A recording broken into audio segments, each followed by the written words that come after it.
حضرت علی بن ابی طالب رضی اللہ عنہ جمعے کے دن 13 رجب عام الفیل کے 23ویں سال مکے میں خانہ کعبہ کے اندر اس دنیا میں تشریف لائے۔ حضرت علی 3 سال تک اپنے والدین کے پاس رہے اور اس کے بعد رسول اللہ صلی اللہ علیہ وسلم کی نگرانی میں پرورش پانے لگے۔ 10 سال کی عمر میں رسول اللہ کے دستے مبارک پر مسلمان ہو گئے اور ہمیشہ حضور صلی اللہ علیہ وسلم کے ساتھ رہے، یہاں تک کہ جب مشرکین مکہ نے اسلام کے شیدائیوں کو بہت تکلیف اور اذیتیں پہنچائی تو اللہ کی جانب سے ہجرت مدینہ کا حکم نازل ہوا۔ ہجرت کی رات مشرکین مکہ نے آپ صلی اللہ علیہ وسلم کے قتل کا منصوبہ بنا رکھا تھا اور اپنے اس ناپاک منصوبے کو پورا کرنے کی غرض سے حضور صلی اللہ علیہ وسلم کے گھر کا محاصرہ کر رکھا تھا۔ اس رات حضور نے حضرت علی کو اپنے بستر پر سونے کا حکم فرمایا تاکہ آپ کی وہاں سے روانگی کے بعد دشمن اگر اندر جھانک کر دیکھے تو یہ سوچ کر مطمئن رہے کہ آپ صلی اللہ علیہ وسلم اپنے گھر میں ہی موجود ہیں اور اپنے بستر پر سو رہے ہیں۔ حضرت علی اس حقیقت کو بخوبی جانتے تھے کہ آج رات رسول اللہ کے بستر پر سونا موت کی نیند کے برابر ہے، لیکن اس کے باوجود بلا خوف و خطر آپ نے رسول اللہ کے حکم کی تعمیل کی۔ یقیناً اطاعت رسول کے حوالے سے حضرت علی کا یہ بے مثال اور یادگار کارنامہ تھا۔ رسول اللہ کے پاس مشرکین مکہ کی بہت سی امانتیں رکھی ہوئی تھی۔ آپ صلی اللہ علیہ وسلم نے ہجرت کی رات وہ تمام امانتیں حضرت علی کے سپرد کرتے ہوئے یہ حکم فرمایا کہ اے علی، یہ تمام امانتیں ان کے مالکوں کے حوالے کرنے کے بعد تم مکہ سے نکل جانا۔ چنانچہ آپ صلی اللہ علیہ وسلم کے حکم کے مطابق حضرت علی وہ تمام امانتیں ان کے مالکوں تک پہنچانے کے بعد مکہ سے تنے تنہا پیدل ہی مدینے کی جانب روانہ ہو گئے۔ اس وقت حضرت علی کی عمر 22 سال تھی۔ مدینہ پہنچنے کے کچھ عرصے بعد آپ صلی اللہ علیہ وسلم نے اپنی سب سے چھوٹی اور لاڈلی بیٹی حضرت فاطمہ کی شادی حضرت علی کے ساتھ کر دی۔ اللہ نے ان دونوں کو 2 بیٹوں حسن اور حسین اور 2 بیٹیوں ام کلثوم اور زینب سے نوازا۔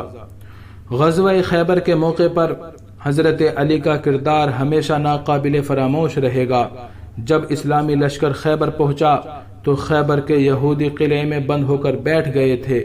محاصرہ کافی لمبا ہو گیا تھا، صورتحال اور سنگین ہو گئی تھی۔ آخر ایک دن رسول اللہ صلی اللہ علیہ وسلم نے اپنے ساتھیوں کو مخاطب کرتے ہوئے ارشاد فرمایا، کل میں جھنڈا ایسے شخص کو عطا کروں گا جو اللہ اور رسول سے محبت کرتا ہے، اللہ اور رسول بھی اس سے محبت کرتے ہیں۔ ظاہر ہے کہ رسول اللہ کی طرف سے یہ بہت بڑی خوشخبری تھی اور بہت بڑی گواہی تھی اس شخص کے بارے میں جسے کل جھنڈا سونپا جانا تھا۔ چنانچہ لشکر میں موجود بڑے بڑے صحابہ اکرام نے وہ رات اسی آرزو میں گزاری کہ کاش کل صبح رسول اللہ میرا نام پکارے، اور جب صبح کا سورج نکلا تو رسول اللہ صلی اللہ علیہ وسلم کی آواز گونجی کہ علی کہاں ہے؟ تب علی حاضر خدمت ہوئے۔ رسول اللہ صلی اللہ علیہ وسلم نے اپنے دستے مبارک سے انہیں جھنڈا عطا فرمایا اور فتح خیر و برکت کی دعا دیتے ہوئے انہیں رخصت کر دیا۔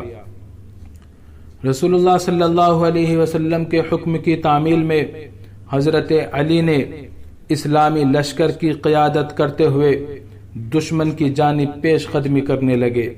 آمنا سامنا ہوا، کافی سنسنی خیز جنگ لڑی گئی۔ اس موقع پر یہودی فوج کی قیادت مرحب نامی شخص کر رہا تھا، جس کا بڑا رعب اور دبدبا تھا اور جس کی بہادری کے بڑے چرچے تھے۔ چنانچہ اس نے انتہائی غرور و تکبر کے ساتھ حضرت علی کو میدان جنگ میں للکارا۔ جواب میں حضرت علی نے اس پر ایسا بھرپور وار کیا کہ غرور و تکبر کا وہ پتلا پلک جھپکتے ہی زمین پر گر گیا، اور پھر تمام شہر خیبر مسلمانوں کے ہاتھوں فتح ہو گیا۔ عقبہ بن علقمہ بیان کرتے ہیں کہ ایک روز میں حضرت علی کی خدمت میں حاضر ہوا تو میں نے انہیں خشک روٹی کا ٹکڑا کھاتے ہوئے دیکھا۔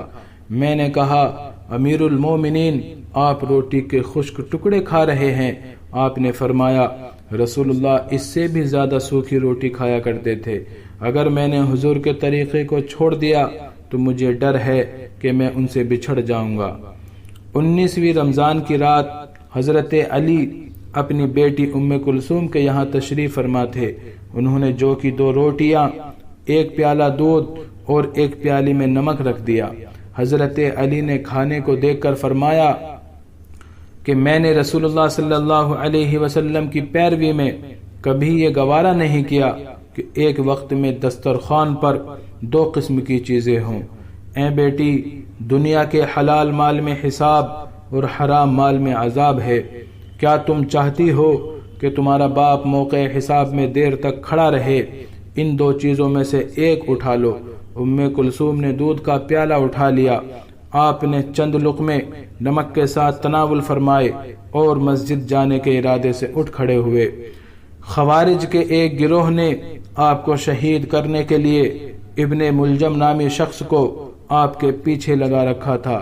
چنانچہ آپ جس راستے سے ہو کر مسجد جاتے وہ اس راستے میں چھپ کر بیٹھ گیا اور آپ کے آنے کا انتظار کرنے لگا۔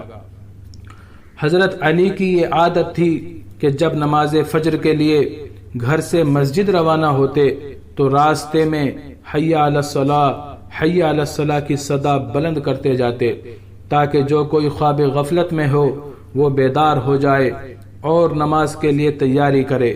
چنانچہ جب ابن ملجم نے حی علی الصلاۃ کی صدا سنی تو وہ اور زیادہ چوکس اور چوکنا ہو گیا۔ تلوار پر اپنی گرفت خوب مضبوط کر لی۔ جیسے ہی حضرت علی اس راستے سے گزرے جہاں وہ چھپا بیٹھا تھا، اس نے اچانک سامنے آ کر زہر آلود تلوار سے حضرت علی کے سر پر پوری طاقت سے وار کیا، جس کی وجہ سے آپ شدید زخمی ہو کر گر پڑے اور آپ کے سر سے خون بہنے لگا۔ حضرت علی اس قاتلانہ حملے میں شدید زخمی ہونے کے بعد 2 دن زندگی اور موت کی کشمکش میں مبتلا رہے اور 21 رمضان سن 40 ہجری 63 برس کی عمر میں امیر المومنین حضرت علی اس جہان فانی سے کوچ کر گئے اور اپنے اللہ سے جا ملے۔